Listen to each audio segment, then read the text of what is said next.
Hello friends, welcome to Shammu's kitchen. ఇవాళ కొబ్బరి పచ్చడి చేస్తున్నానండి. చాలా బాగుంటుంది. ఇది బ్రేక్ఫాస్ట్లోకైనా రైస్తో అయినా చాలా బాగుంటుంది. తప్పకుండా ట్రై చేయండి.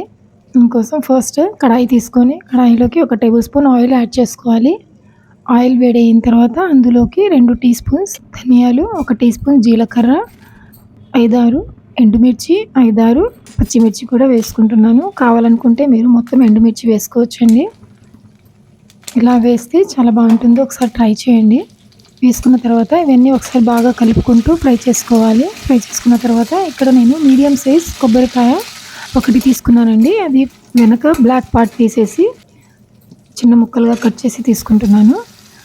అవి కూడా వేసేసి చక్కగా కొంచెం కలర్ చేంజ్ అయ్యే వరకు అన్నీ కలిపి ఫ్రై చేసుకోవాలి.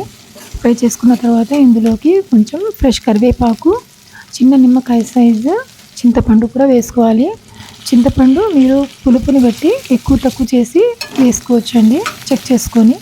అది కూడా అంతా కలిపేసి ఒకసారి బాగా ఫ్రై చేసుకుంటూ అందులోకి కొన్ని వెల్లుల్లి రెబ్బలు వేసుకోవాలి. వేసుకున్న తర్వాత ఫ్రెష్గా చాప్ చేసిన కొత్తిమీరని కూడా వేసుకొని అంతా ఒకసారి బాగా కలుపుకొని 2 మినిట్స్ కోసం ఫ్రై చేసుకున్న తర్వాత స్టవ్ ఆఫ్ చేసేసి చల్లారడానికి పెట్టుకోవాలండి. ఇది పక్కన పెట్టేసేసి ఇప్పుడు ఒక ఫ్రైయింగ్ ప్యాన్ తీసుకోవాలి. తీసుకున్న తర్వాత అందులోకి కొన్ని గ్రౌండ్ నట్స్ వేసుకొని 3 టేబుల్ స్పూన్స్ గ్రౌండ్ నట్స్ వేసుకున్నాను. పల్లీలు వేసుకొని డ్రై రోస్ట్ చేసుకోవాలి, వేయించుకోవాలండి. చక్కగా మంచి కలర్ వచ్చే వరకు ఫ్రై చేసుకున్న తర్వాత అవి తీసుకొని పక్కన పెట్టేసి చల్లారడానికి పెట్టుకోవాలి. అవి కూడా చల్లారిన తర్వాత మిక్సీ జార్ తీసుకొని అందులోకి ఫస్ట్ పల్లీల్ని గ్రైండ్ చేసుకోవాలి.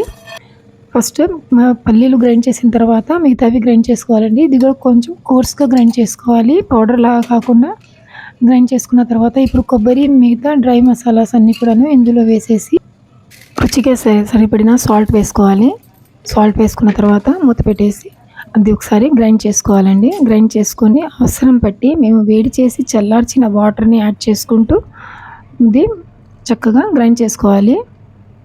నార్మల్ వాటర్ వేయకూడదండి, కొంచెం వేడి చేసి వేసుకోవాలి వాటర్ని. చల్లారిన తర్వాత చూడండి ఇలా బరకగా రావాలి. అది కూడాను పేస్ట్ లాగా కాకుండా. ఇది పక్కన పెట్టేసుకొని ఇప్పుడు ఒక కడాయి తీసుకొని కడాయిలోకి 3 టేబుల్ స్పూన్స్ ఆయిల్ యాడ్ చేసుకుంటున్నాను.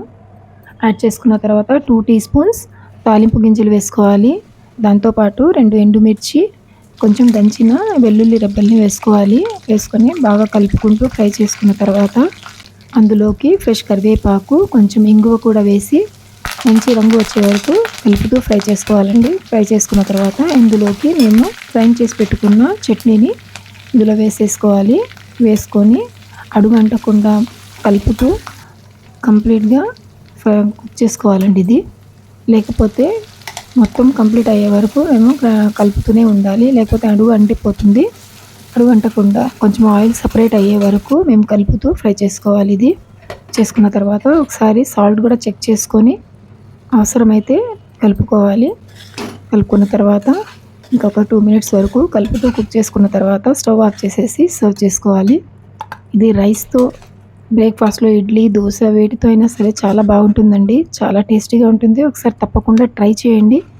మీ అందరికీ నా ఈ వీడియో కనుక నచ్చితే లైక్ చేయండి, షేర్ చేయండి, అలాగే కామెంట్ చేయండి. తప్పకుండా ట్రై చేయండి. చాలా చాలా బాగుంటుంది. అందరికీ నచ్చుతుందండి ఇది. Thank you.